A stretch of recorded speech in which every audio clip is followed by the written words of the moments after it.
Good morning, everyone.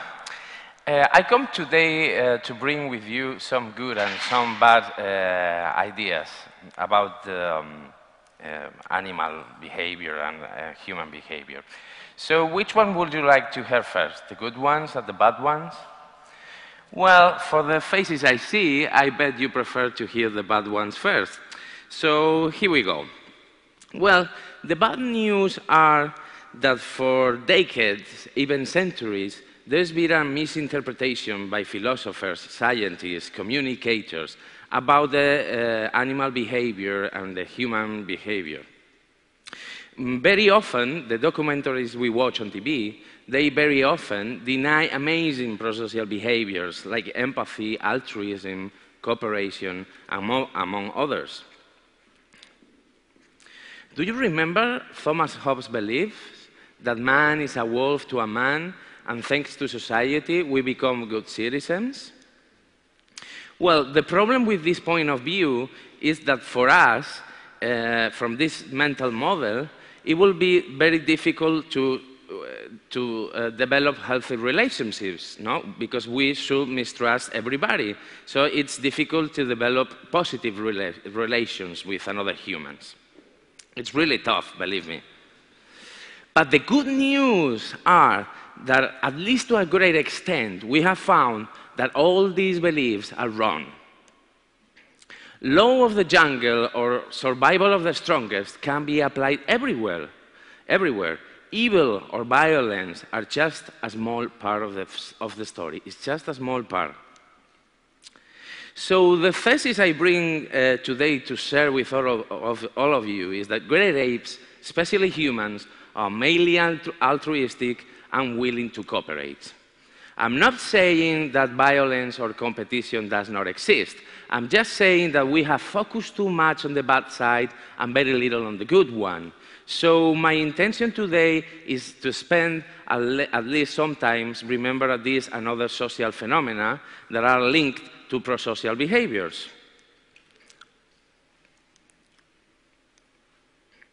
So let's take a look to some of the research that has been done all over the world about some prosocial behaviors. We will start with some of the first control experiments about cooperation that has been done by Nice and Crawford in the 1930s with chimpanzees. This is one of the first tasks or the first trials that we had almost a century ago. In this task, the researcher locates some food in a boot plank that is hooked with a rope, so that is too heavy to be moved by a single member. There is a need of two people to cooperate and get the reward. So let's see what happens.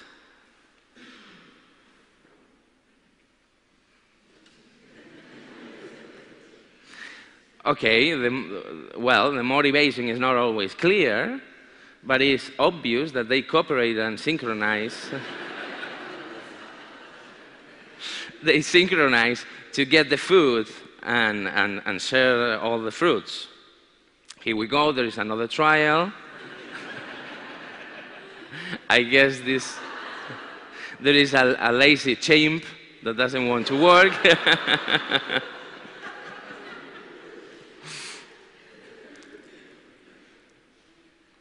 Okay, here we go. And then they share all the fruits together. It's amazing, don't you think so? But let's see some more evidence. This is not enough for science. Okay, in this task done by Brian Hare and Susi Katuenda, they locate some food in one of the enclosures, and they let one of the bonobos in. In the other adjacent enclosure, there is another bonobo that has no access to the food. So the one that owns the food has the option to eat all by himself or to unlock the door and let the other individual to come in and then share all the fruit together. So what will they do? Here we go.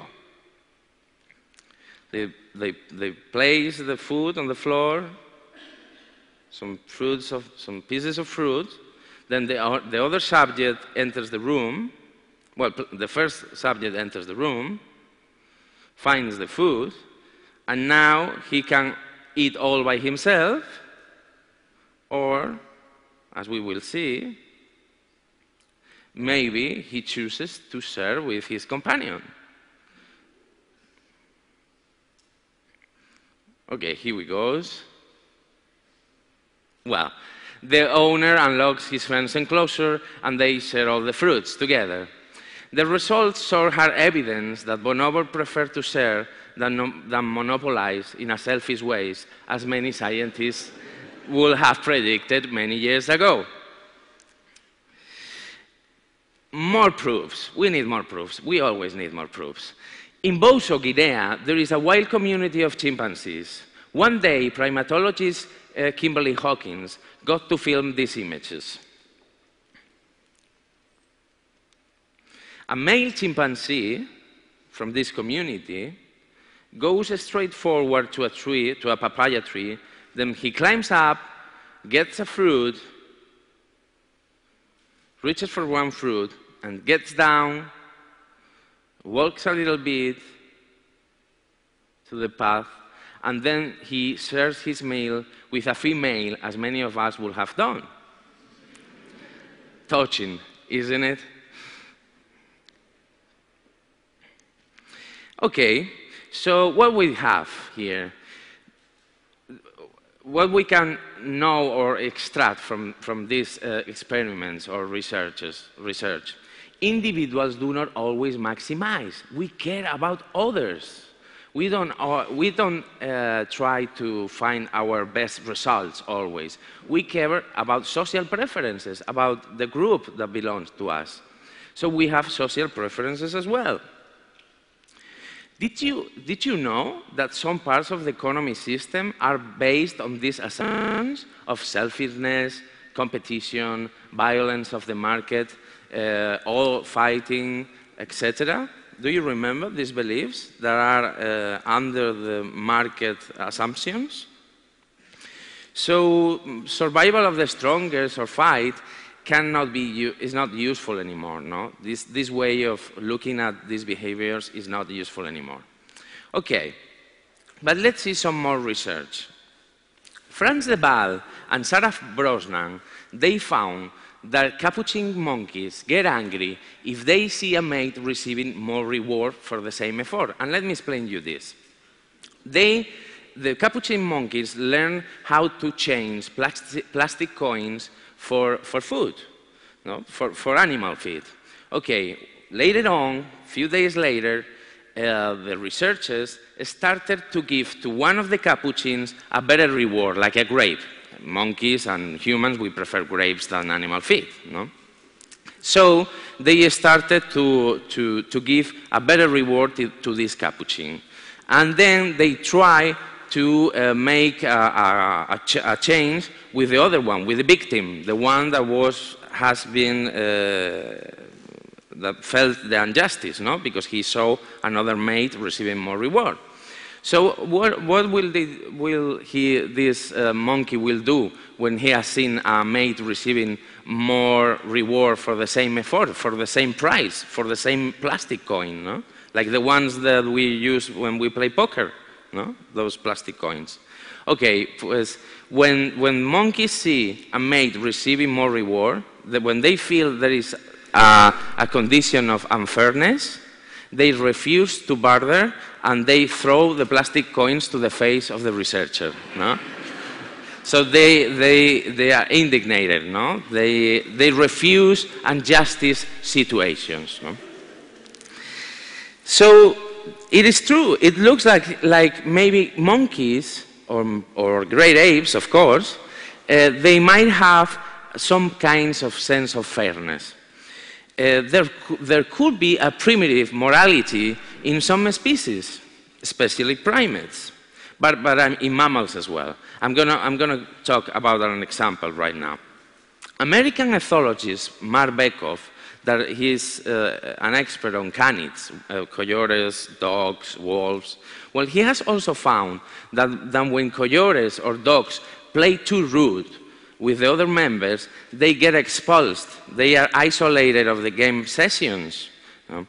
But because it seems like they have some sense of fairness. No? If they are too rough to other members, they are expulsed, as I told you before. Well, but the amazing finding that Beckhoff has discovered is that coyotes that are expulsed from the group because they are too rude to other members, they live less time than the other. Their lifespan is less. So morality is an adaptative value. It's something that is very useful for us.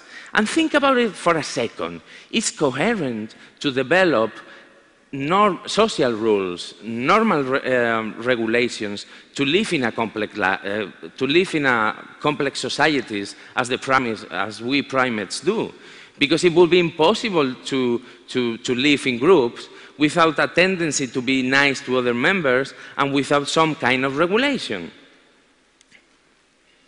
Well, at this point, some might be thinking that animals react in this way by instinct, that they don't think about it, that they don't know what they are doing. They do it by an impulse. No? And until recent years, and even today, many people keep on denying the capacity of primates for processing information, no? Or feeling emotions, feeling empathy about others, as we do. Okay, for those of you who don't believe that animals are capable of feeling emotions and showing empathy about others, I've got a video for you. Okay, this video is from Coco Foundation. No? Coco is a female gorilla that was taught American Sign Language many years ago by Penny Patterson. Coco is able to express more than 100 words with her hands. We'll see it later. One day, they brought her several kitties to observe her reactions. In this video, we watch how she treats carefully a little kitten. We know this is some kind of empathy because she adjusts her movements to the needs of the recently born animal. This wouldn't be useful for another gorilla of 100 kilos, no? Or 200 kilos, like the male's weight it is. So it is an evidence of our empathy. But there is much more. This is not enough. We need more. We always need more. Okay, Coco, as I told you, she knows how to express more than 100 words through the American Sign Language that she learned watching another humans using it. Okay, in this concrete, we are going to watch. We're going to see Coco watching TV. Okay, so one of Coco's favorite movies is Tea with Mussolini. That I'm sure that you know this movie. Okay, if you remember, two people have to say goodbye in a train station, and they may not see each other in a long time. Okay, so we've got Coco watching this scene on the train station.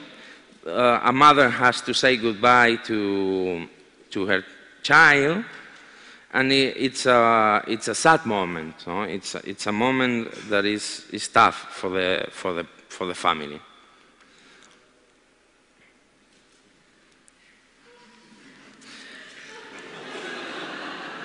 Okay, but this is not a big deal. Let me explain you. When this happens, Coco usually makes the signs for frown, sad, and friend, which proves that she is understanding what is going on that concrete part of the movie. We're going to see it right now. He says that we should smile, but there is a frown, sad, cry, bad, trouble, mother. So she's understanding what's going on the movie. It's not an instinct, it's not an impulse. They process information. They have emotions. They know how to interpret what they see on TV. Let me give you an example. When in the zoos, a female gorilla or a female chimpanzee doesn't know how to breastfeeding his child, we show them human mothers breastfeeding their children so they can learn how to make it, okay? Because if a primate has been born without his or her mother, he or she, well, she didn't have the chance to learn how to bring the child to her breast, and so we use this kind of training, no? We show them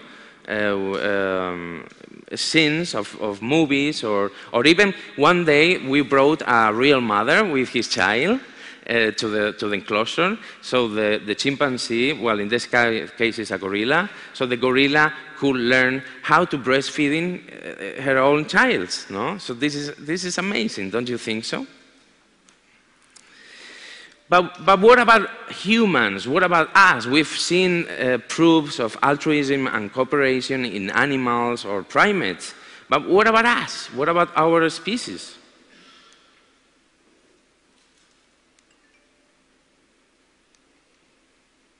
So let's take a look to some of the research that has been done by the Department of Comparative Psychology from the Max Planck Institute. Okay, in this first task, well, in this series of tasks, Felix Warneken and Michael Tomasello wanted to know whether humans are altruistic by nature or they learn it from the environment. They found that children under 15 months of age are naturally cooperative with other unknown humans without receiving any type of command or order. In this first task, a strange fakes that has a problem under the gaze of a child. In the condition, the researcher can open the closet because both hands are holding the stuff.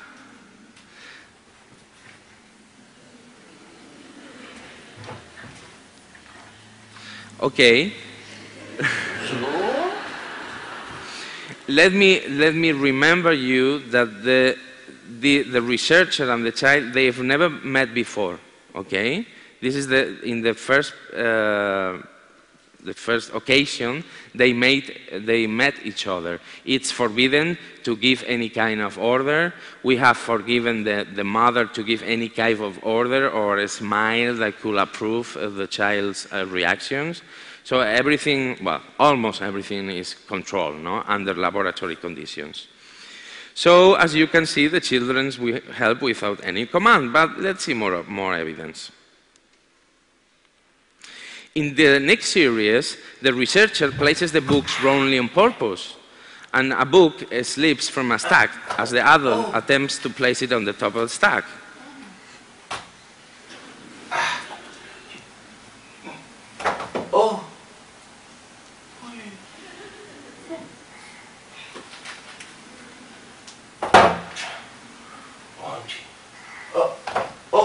Okay. Once again, the child corrects the adult. Okay, but the same happened with the flap task. A spoon drops through a hole, and the adult unsuccessfully tries to grasp it through the small hole. He doesn't know there is a flap on the side of the box, but the children knows. So, without any command. Okay, it is great. I love this.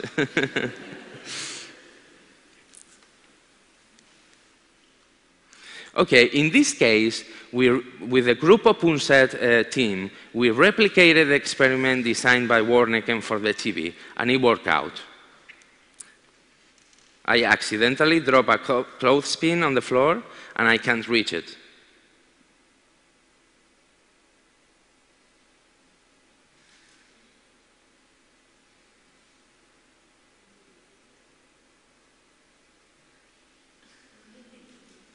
Okay, children helped me very fast. But these excellent researchers wanted to know if we can find these reactions in great apes too. Well, they found the same results. A researcher drops a lid to the floor, and chimpanzee assists without any command. They didn't know each other previously. In this other task, the researcher uses a sponge and drops it accidentally as well.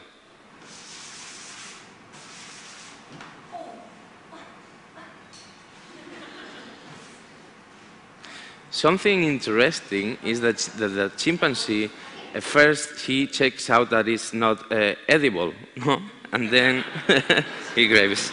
This is important. Okay, let me give you some results about this research, because they are very important. Some important information.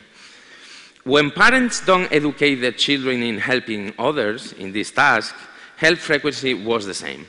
When an order or command was given, nothing changed. When parents don't educate their children in helping others, helping frequency was similar. It's shared with other great apes, so this means that this trait might begin many millions of years ago. When, if the boys were playing, they stopped doing it. And if they were having fun, like playing, they stop for help the assistance.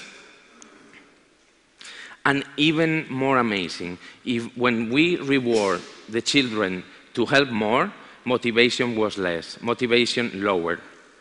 Okay, so give me some conclusions. There is, for what we have seen today, there is a total different nature than previously thought. Prosocial and altruistic behaviors are basic in primates. It's just that we are poorly trained to emphasize positive issues. This was good many million years ago when there was danger everywhere and this was very useful, but actually a positive look is more adaptive. But we are professional at detecting deficits, so I hope that we can change and we can start to emphasize those positive issues.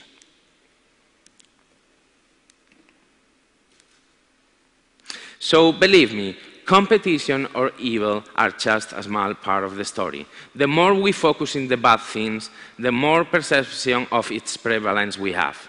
This is why my purpose is not only to research on these topics, but also to spread the word that prosocial and altruistic behaviors are basic in human nature. In this way, as more and more people begin to focus and appreciate this side of the story, the positive feedback loop will make these behaviors more common, which I will hope to contribute to the future happiness of our species, because altruism generates more altruism. So remember, cooperation and altruism are hardwired in us primates. Watch around, be aware of the positive reactions of other humans, and tell your friends, because this is indeed an idea worth spreading. Thank you very much, and hope to see you soon. Thank you very much.